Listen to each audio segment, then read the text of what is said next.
Welcome to Inclusive Cyber, your front row seat to understand how a diverse mix of voices is not just necessary, but essential to protect our most sensitive computer networks and personal data. I'm your host, Danny Magallanes, and through my podcast, we shine the spotlight on the heroes and trailblazers from every corner of society who are redefining the diversity, equity, and inclusion frontier. Every episode is a step towards a cyber community that's as varied as it is united, where everyone has the keys to unlock their potential and the power to protect our digital world. Join us on this journey where every listen, every share, every dialogue inches us closer to this new reality. Yovana, good morning. Welcome to the show. How are you doing this morning? Buenos dias, everyone. Very good. Danny, thank you for having me on. I am excited and just really ecstatic to be able to share whatever gems or nuggets of information and humbleness I can give to the audience. Yeah, and we'll definitely get to that. And I always start off the show as how we initially met. I know I'm building up my community in Chicago, and I'm kind of angry at them because they're always doing all these awesome community events to bring in Latinos, Latinas, and tech and cyber. And I think we met through some LinkedIn post, and I'm partnering with Latinx digital leaders now, but I think we met through that community. So it's really awesome to have you on the show. You have a unique story that as long as it resonates with one person, that's a success. Even though this YouTube channel, it might not get to Mr. Beast numbers with, they drop one in 1 hour, he's got millions, but eventually we'll get there. We'll definitely get there. But with that being said, Yovana, can you just provide a quick background on who you are and what you've been doing these past couple of years? Yeah, hopefully 5-minute synopsis of who I am and how I came to be where I am today. I used to be in experiential marketing, so heavily in the trade show world, would travel 6 to 9 months out of the year. Got very comfortable how to live out of a suitcase and how to pack efficiently. I did that for 10 plus years of my life. And so that took up a very big chunk of my life. Then COVID happened and we were the first folks to lose their jobs. I remember we actually got furloughed before the city itself had shut down. And so at that time, I was like most Americans are. I believed that I was my job title and I was my compensation. Losing both simultaneously without warning and without having a game plan took me into a very deep spiral very quickly, because that's the only thing that I let validate me were those two things. It was very dark. It was a very grim time in my life. Additionally to us dealing with the whole COVID thing of the unknown, me losing 5 people with less than a year, losing 2 of those within 16 hours apart from one another, the black hole became very black. And during that time, I was doom scrolling on Instagram, and I stopped upon this Instagram post that had said, Latina entrepreneurs, a networking soiree. And I remember telling myself, well, soy Latina, but I'm not an entrepreneur. I'll make it happen. Let's see what's up. So ended up going, met some amazing women. Some of them are still in my life. I just finished seeing my girlfriend Moira out in Orlando back in November. So we were able to celebrate Halloween together this year, which was pretty cool, or 2023. And she was the one who invited me to another Latina community. She's like, you know what? I think you're going to really love this community. There's a lot of Latinas there. We're all kind of trying to find ourselves, in this really yucky, murky, icky world right now. Took her up on the offer, ended up going. It's called the Mujerista. I believe they're 95,000 followers on Instagram now, and ended up falling in love with the community because all the Latinas that were there were from different aspects of life. Some were corporate, some were entrepreneurs, some were trying to find themselves. I was one of those included. And It was a community that was safe enough to be vulnerable and speak things that we didn't realize were hindering us in our growth, in our healing, in our acceleration. And what I realized while I was in that community was what I was missing and why I was so dark and why I felt that it was such a depressive state for me was because I didn't have community. I traveled 6 to 9 months out of the year. So I really didn't get to see my friends. Even when I was here, I was so exhausted. Sometimes I wouldn't even tell my friends or some of my family members that I was home because I wanted to sleep. I had to do my laundry. Quería una comida de casa. Like sometimes I would tell my mom, like, can you just cook for me? I'm tired of, of travel food. Right. So I didn't have community. But being in the presence with so many Latinas and us being brave enough to speak our truths, speak our worries, speak our desires, speak our first generation traumas was so healing. And it was able to help me grow. It was also able to help me see I am so much more than my job title. I am so much more than my compensation. I'm actually a human being. I'm not a human doing. And I think that's where we're all programmed to think is if you're not a human doing, who are you? ¿Quién sos? Because the more you produce, the better you are. The more creative you are, the better leader you are. And sometimes it's okay to just breathe, relajar, be tranquila. And so during that community time, I showed up, would give feedback, would let them know, I love this, we need more of this.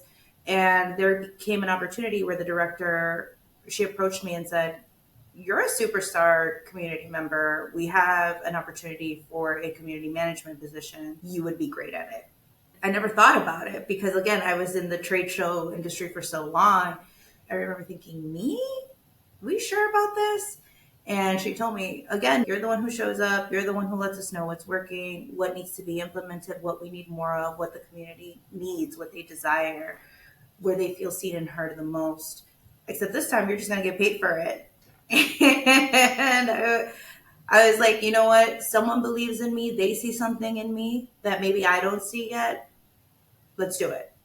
Ended up being a great community manager there. Ended up making my own firm for community management and ended up leading other communities that were in the tech industry, that were in the wellness industry, and were in the nonprofit industry. And then back in August of 2023, every other article that I started reading was AI is going to take over your jobs.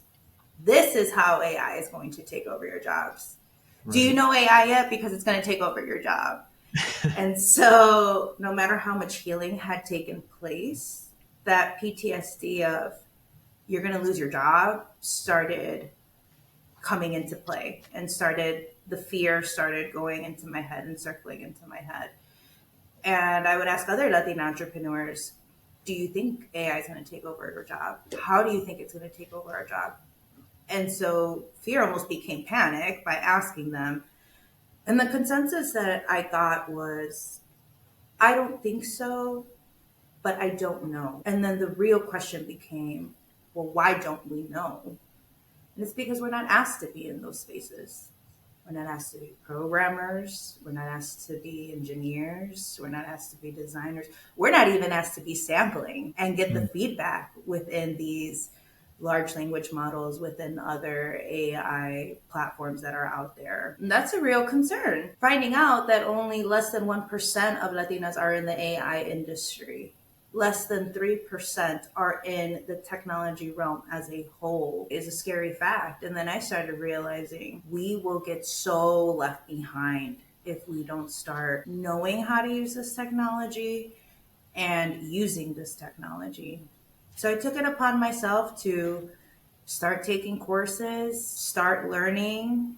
I still had that fear within me, but reframed my thinking of, it's okay to be fearful, but we still have to keep going. And so fear turned into curiosity, which turned into education, which now full circle, I go into either small businesses or mid-scale businesses and teach folks how to use AI to leverage AI to scale their profession or how to scale their business.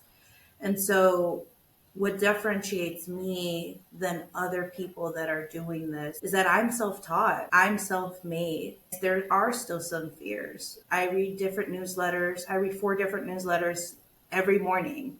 And some of these statistics or some of these stories you hear, it's scary.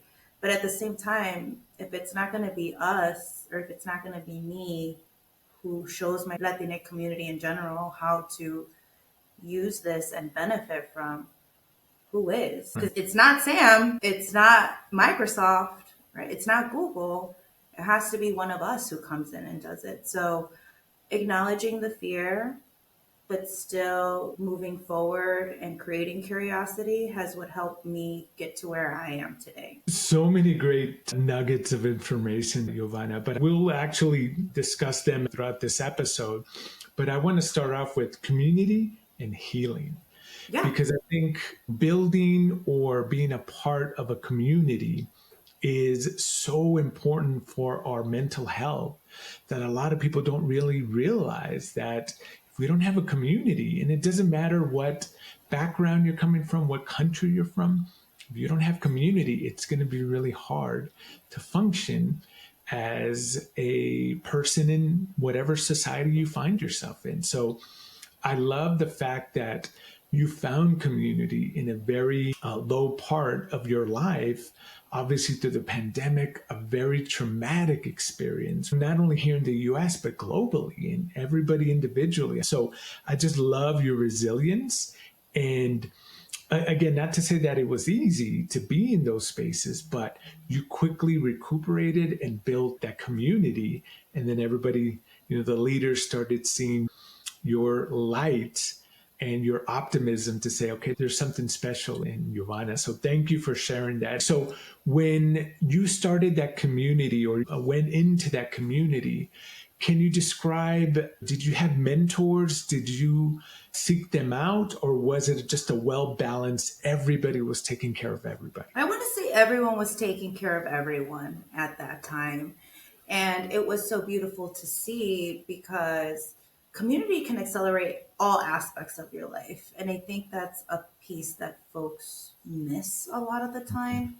And so within community, while being vulnerable, right, while sharing my story of losing 5 folks within less than a year, 16 hours, 2 of them apart from one another, right away, some of the people in my community, yes, I feel your pain. I see you. I hear you. Here's a reference. Here's a book. Maybe here's a podcast. And so even though they might have not been able to do it in a professional form, they still sought out resources for me. So in essence, they were part of my healing because they were able to guide me to the resources and tools that were out there. Started talking about, oh, I think I want to start making my own business and community. Great. Did you read this book? Did you hear about this coach? You should start following X, Y, and Z. They're great entrepreneurs. They share their journey on their platforms, resources. And a lot of the times that you see in the Latinx community is a lot of gatekeeping. And we've kind of almost been programmed to be like that, the crab mentality. I'm going to make it up top first, and then I'll see if I can help you. But the more you're vulnerable and the more you believe in your community, the more everyone can accelerate. So letting folks know what you're thinking of doing, they're not going to take that idea away. They're going to end up helping accelerate that vision that you have. It's interesting as you were saying that, I thought just our community is so open to giving back. And just from my personal experience, I've never seen the gatekeeping within the community. I've seen gatekeeping from other groups, but I think we're getting better at it now.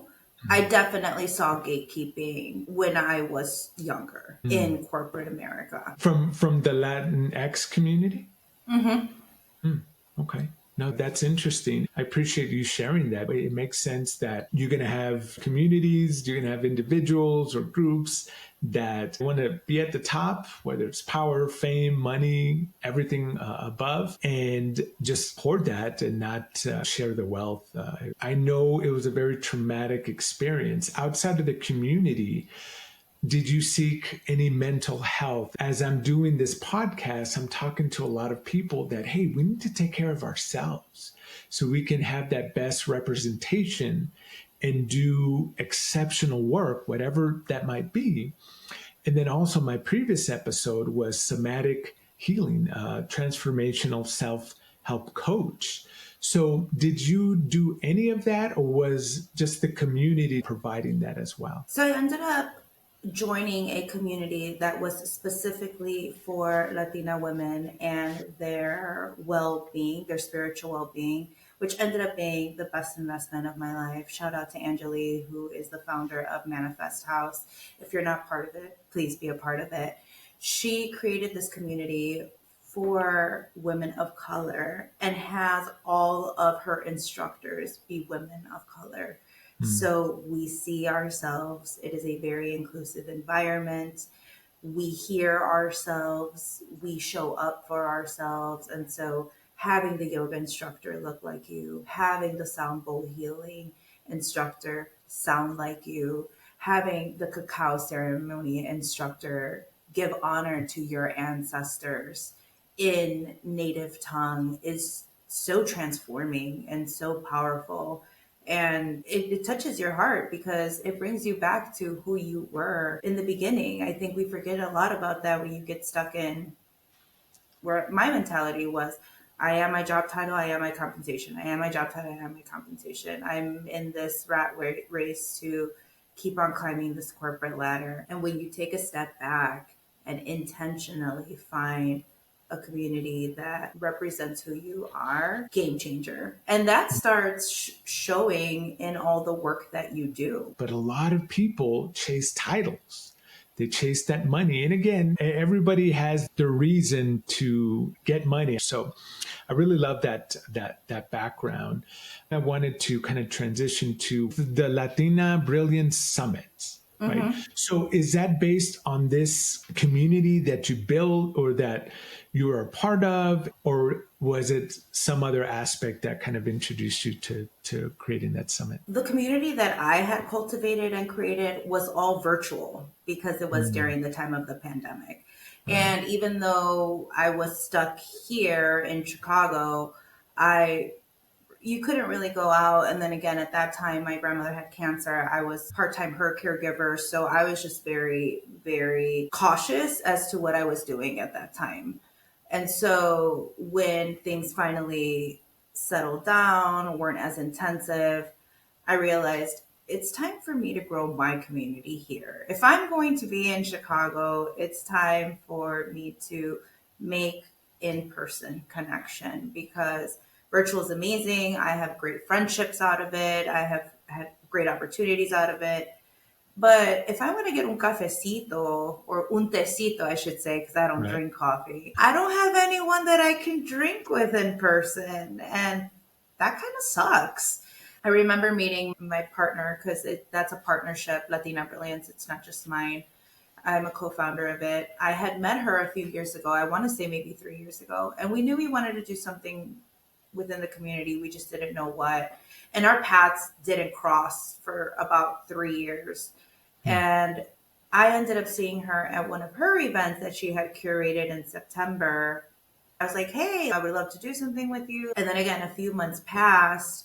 And when we finally made the intention of meeting, we both were at that stage in our life where she had built her community. I had built a community. And we said, let's forge these communities together. Let's shed light onto important topics that we don't speak of or that we don't really know about in our community. So there were some heavy topics that we hit within our summit. We talked about finance. We talked about tech. We talked about microaggressions, not just from within our communities. We talked about microaggressions within the Latino community itself.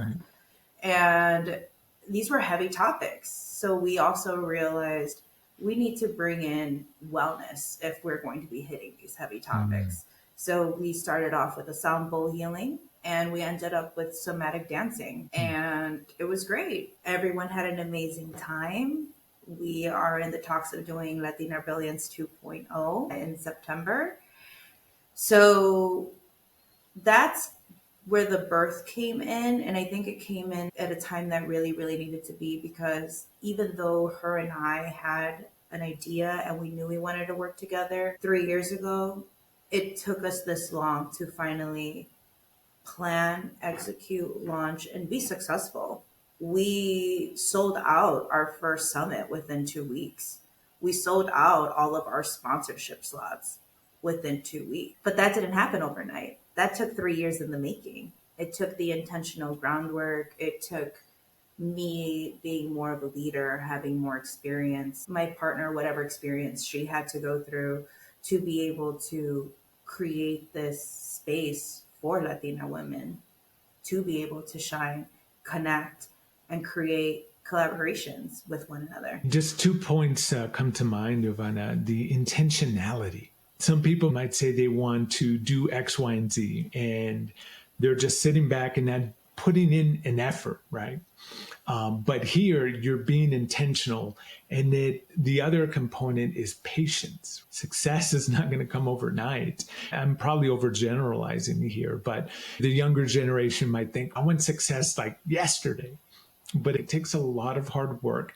It takes up strategic partners, whether that's with people, with companies. So I really admire everything and congratulate you on that success. I just want to close out with the like mental and wellness stuff. There is resilience, yes, there is perseverance, but it's also okay to just honor the sadness and honor the tragedy that you're going through.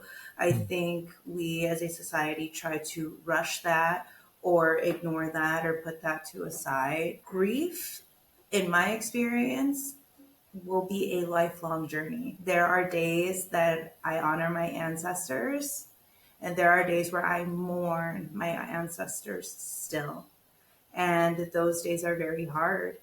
And so we have to realize it's not black and white. It's not X amount of days until you start feeling better. Grief is a wave that you will ride for the rest of your life.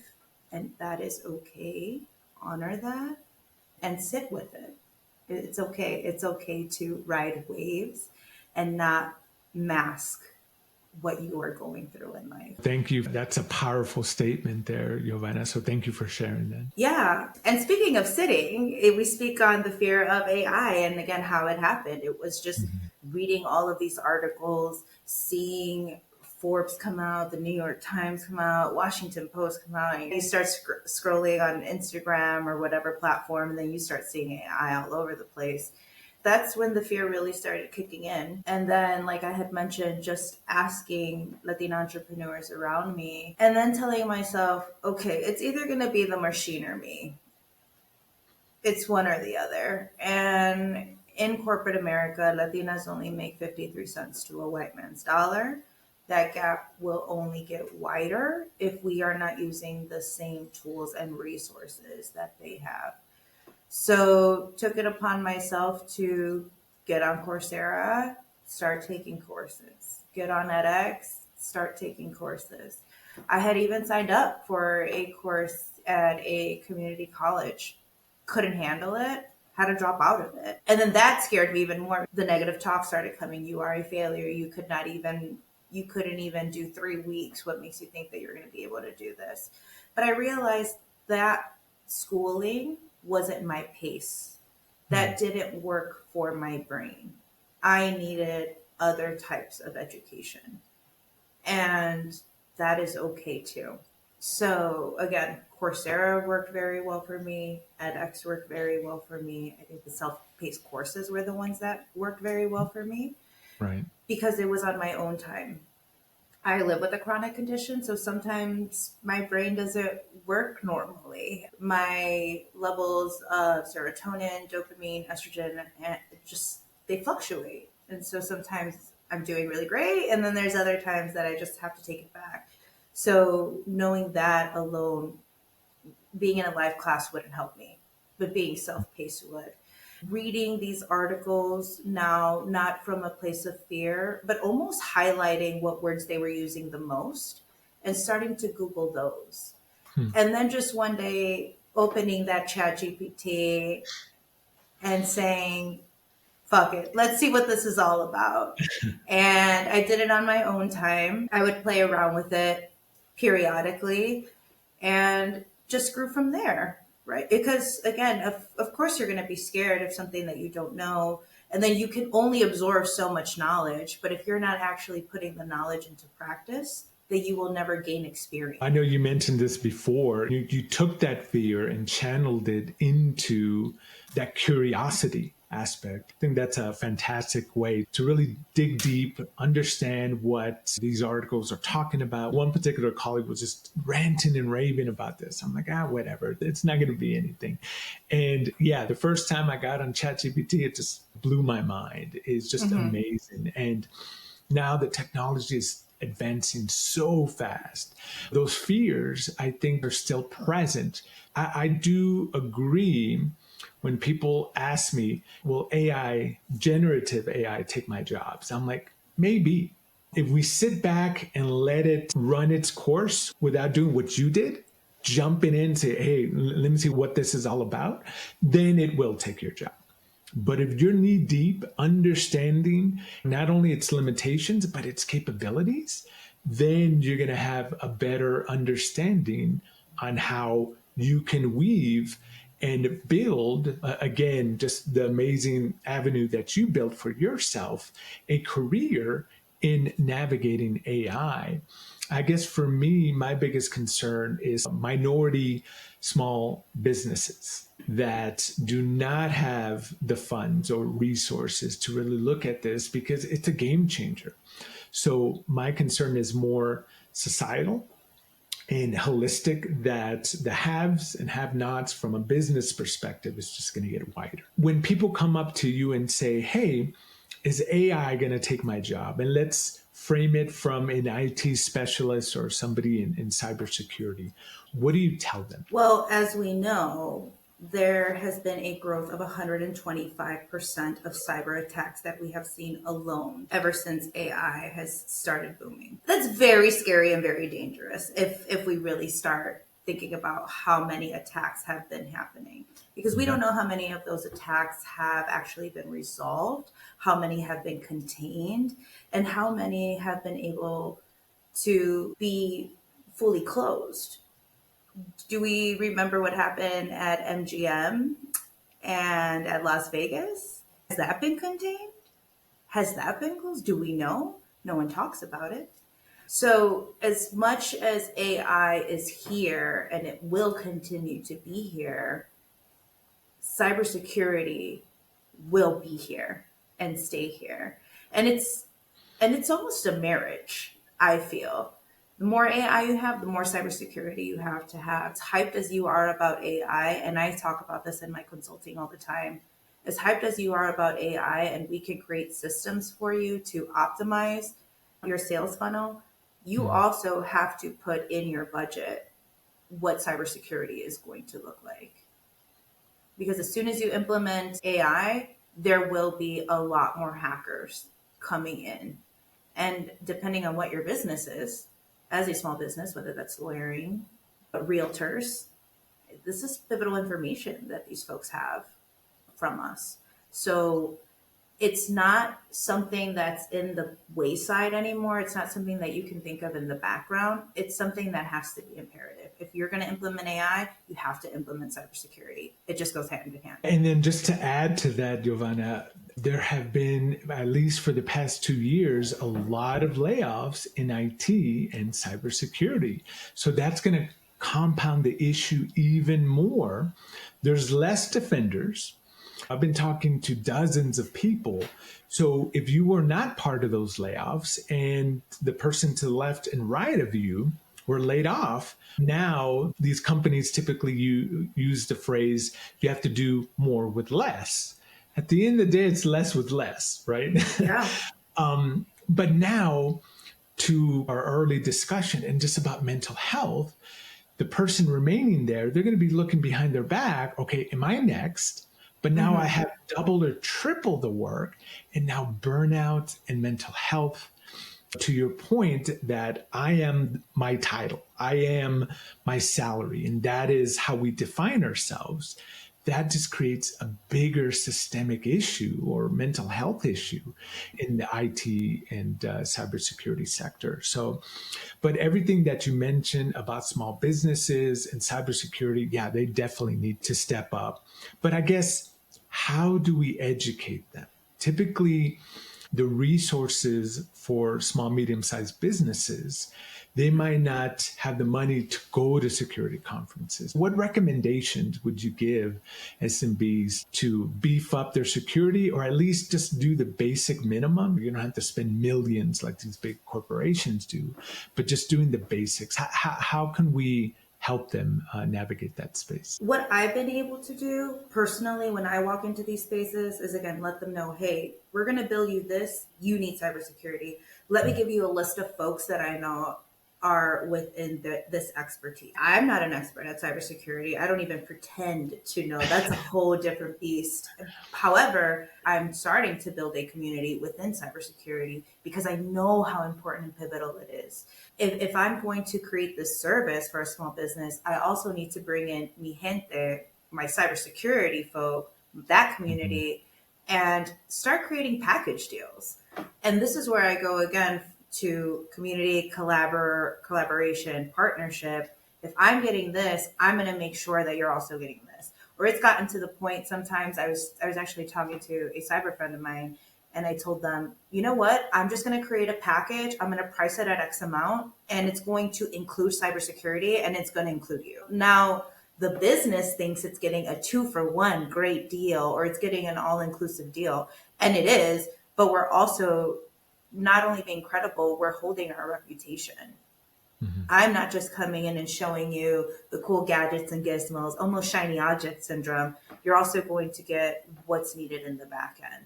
And so now working with the folks that were laid off, who are starting to do more freelance work, contract work, or starting to build their own businesses within cybersecurity, these are the folks that I keep in my network so I can create these packages, these 2-for-1 deals, these all-inclusive deals, however you want to call it, but we're both getting paid at the end of the day. I love that community and that collaboration, Yovana. There's a lot of guests in Inclusive Cyber that just are doing exactly what you described, whether corporate America pushed them out or it wasn't for them. They're creating their own companies, their own spaces, and making an impact. I wanted to transition, and I know we didn't talk about this right before hitting the record button, but I know we talked about this before. You are doing a podcast too. Yeah, so I already have 3 seasons in, and it's called Making Líder Moves. Líder is in Spanish, so Lider. Awesome. And what is the overall premise of that podcast? And is it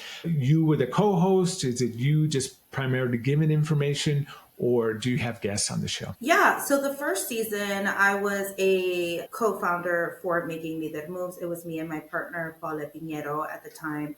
And we were just normalizing topics that aren't normalized within the community, such as going to therapy, not being able to start your financial journey until your mid-30s, because as a first-generation child, you just automatically give back to your family. Whether they've asked for it or not, you just do. How fat phobia starts within the community. We don't talk about that kind of stuff. Paulette, after the first season, ended up pivoting her business. And so she was going to do her own podcast and told me, Nina, you stay with the podcast. You keep doing what you're doing. You're amazing. That's when bravery had to kick in, because all of a sudden it's a one-woman show. And it went great. It went amazing. But March of 2023 is when I got diagnosed with my chronic condition called PMDD, premenstrual dysphoric disorder. And that's where, again, 1 to 2 weeks before my menstrual cycle, my estrogen levels, my serotonin, and my dopamine levels drop. It's to the point where 38% of women who have PMDD have suicidal attempts. because Wow. that's how much they lack in serotonin as well as dopamine. So it's very severe. When I got diagnosed, it put a light bulb in my head, making me realize this whole time. I knew I was different and I knew that there was something different about me. But because of the medical industry and how it's set up, it's not set up for patients, it's set up for capitalism gain. Got neglected the help that I needed to for 20 years. And so Mm. this whole time I was always thinking there's something wrong with me. And then as soon as they gave me the diagnosis, it was like, oh, I'm as normal as I can be considering I have this condition. And so being aware has helped out my life a lot. I can tailor my business now to my needs, to how my body reacts, to how my brain responds. And so I realized how many more of us are out there who have this and don't know, or how many of us have been misdiagnosed with Mm. something that we don't have because of the fact that, again, we're dismissed as women of color in the medical industry. So season 3 became very personal to me, and I had women entrepreneurs come that are thriving in their businesses who deal with chronic conditions. We had women with postpartum depression, women with PCOS, women who weren't diagnosed with autism until their late 20s, early 30s, and Wow. still kicking ass and taking names in their businesses. And so realizing that we're not alone, this is all normal. Don't feel like you are alone. And if it's not you that has it, your prima probably has it or your mom had it. And so now you can make them aware and let them know that there are other women out there that are within that same community. Season 4, it's going to be on technology. I don't know when that one's coming out. I'm busy working on some other stuff like the summit, like courses I'm building, like the Mhm. workshops I do for small businesses. And I'm one person, even though with all this AI leverage that I use every day, it's still only one Mhm. person. But season 3 was very important to me to do, with the intentionality of knowing you are not alone and you are not your chronic condition or your disability. Yovana, thank you for sharing that personal story. I can only imagine how difficult it was. You mentioned the healthcare system. We could have a separate conversation about that for sure. I listened to one, I thought it was phenomenal on season 1, but I like the different seasons. It takes a different theme or motif. One other thing I wanted to transition into: how do we increase the diversity of thoughts in the work that you do in corporate America? Because the way I define diversity of thought is bringing in people from diverse backgrounds, from different socioeconomic backgrounds.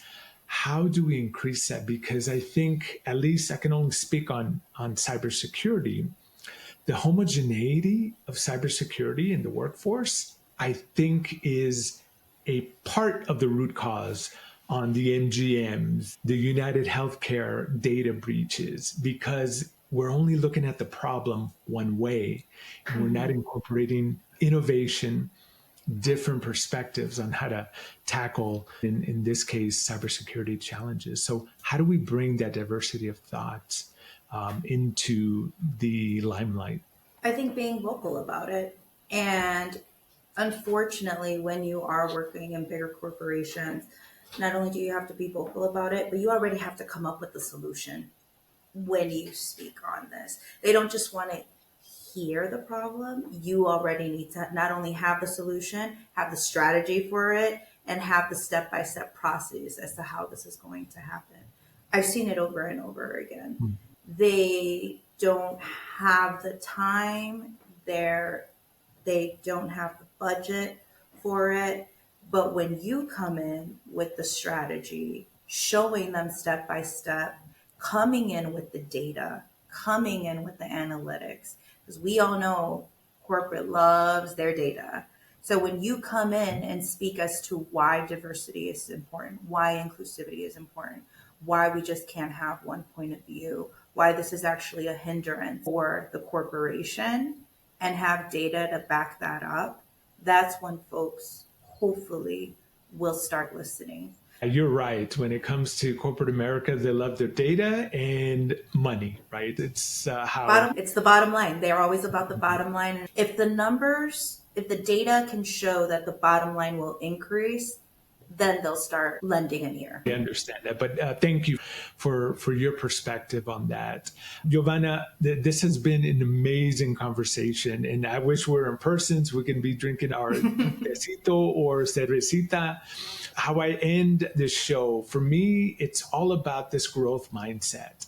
And these past couple of months, just been reading a lot, and not only cybersecurity stuff, but just other genres. I'm in the middle of a book, New Mexican Ghost Stories, Volume 2. So just crazy, outlandish, just things to get me out of my headspace when it comes to cybersecurity. So with that being said, what books have you recently read that you'd like to share with the audience? I really love, I don't know if any folks or in your audience have heard of Arlen Hamilton, but she is a faraway mentor of mine. She was the first Black queer woman who ended up creating her own venture capitalist firm. And when they have asked her, how do you cope with imposter syndrome or how do you deal with imposter syndrome? She made a very good point, and I always keep this in the back of my head before I hit a stage or do interviews like this. She said, I don't have the time to be focused on imposter syndrome. I should not be the only Black queer woman in this venture capitalist space. There has to be more of me. There has to be more of us. So the more I focus on that, the less energy I have to create strategies, to create the plans, to get my people into these seats, to get my people into these spaces. And I sat back and thought, she's absolutely right. The more energy we spend, and again, acknowledge it, know that it's there, but try not to give it too much energy, because your energy needs to be focused on other things. It needs to be focused on these partnerships, these DEI projects into place, finding the sources and the funds for your corporate leaders so you can start implementing this change. That's where the energy needs to go. Not, why am I here? Should I even be here? We all trip in our sentences. We all fumble here and there. That doesn't mean that you stop going, or that doesn't mean that you're not good enough. And so once I heard that, I thought, I love this. This is genius. I'm going to take with me, because I am less than the 1%. I am a Latina in an AI industry. If I really start thinking about it, that can get very scary. Considering that I pivoted my career in my mid 30s. According to data, once you're past 35, you're old in the tech world. If I would have known that, would have I have even started? I don't know. So because of Arlen Hamilton, she has this book called It's About Damn Time. That was a very impactful book for me. I actually ended up finishing it on the plane. And the woman next to me was like, I'm going to take a photo of this book because you were reading it so quickly that I literally asked myself, are you reading it or are you skimming it? And I was like, this is just a very powerful book. I love the trailblazing aspect of that book. So I will make sure to put that in the show notes. So this has been a amazing conversation. You're doing amazing work. You're giving back to the community. You're understanding that we're not all perfect, right? But you're embracing that and acknowledging it with intentionality and say, hey, it's okay. We're not going to be perfect all the time, but we're going to do our best when it's time to step up and perform in the stage, if you will, and we're going to knock it out of the park. So that message definitely resonates with me. I would love to continue this conversation. I need to go to Chicago at the end of the day, because that's what it sounds like. There's just a lot of amazing people there that I'm building a community in Chicago and in Seattle. And I need to do a better job here in my hometown of Denver, which I plan to do in the next coming months. But gracias. This, again, I know your messaging is going to resonate with the audience. So thank you for being on the show. And hopefully we can get you quickly back on. But I know you're doing a lot of great things. Yeah. And I want to leave folks with this, especially my Latina women. Once that imposter syndrome kicks in, or once if you're wondering, am I doing enough? Just remember this statistic right here. Latinas and Hispanic women generate 175.2 billion for the US economy, which represents 6.5% of women-owned business revenue. So when they tell you you're not enough, when they tell you sos una gota en el mar, like, no, you are the changing force. Your dollars do matter.